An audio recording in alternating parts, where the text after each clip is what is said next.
We want to go ahead and return to our coverage of that horrific incident during last night's Monday Night Football game. Buffalo Bills safety Damar Hamlin suffered cardiac arrest on the field and then was rushed to the hospital. Fans and players have stopped by the hospital where he remains under sedation, offering their well wishes as well as a memorial to the player grows there. This incident is sparking a whole lot of conversation about exactly what happened to Hamlin on the field.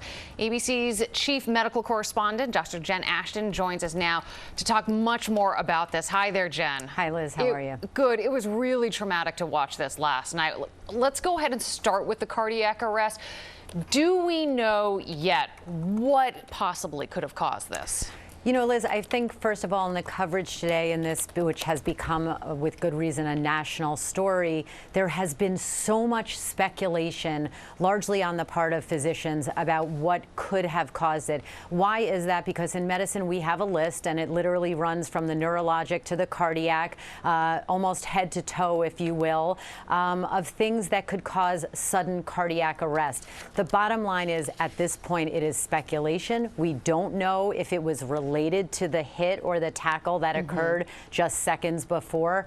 No one may know at this point. And really, I think the focus should be less on why it happened and more on what was done after it happened. Okay, so let's talk about that. We have seen reports that Hamlin was down for several minutes as medical personnel performed CPR. There were a lot of people on that field trying to help him out last night.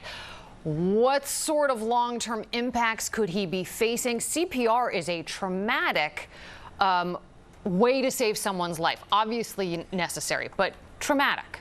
No question. You know, I've done CPR numerous times, both in the hospital and out of hospital. And I want to be crystal clear here, Liz. When people hear this story, the take home should be learn CPR, because you can save a life. You cannot hurt the person any more than they already are, because think about it, CPR is only done when someone, by definition, has no heartbeat. So yes, it is traumatic. Yes, it can break ribs, but it is the best chance for a recovery. But we also have a saying in medicine, time is heart muscle and time is brain. So the best chances occur with rapid initiation of bystander, hands-only CPR and defibrillation if appropriate.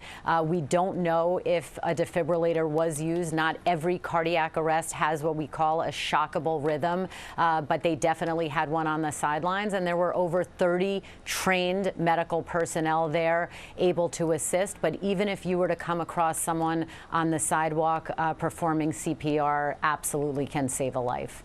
Let me ask you that, considering the very little information that we know and considering what we all witnessed last night, at this point, is there any way to tell what his chances are of making a full recovery?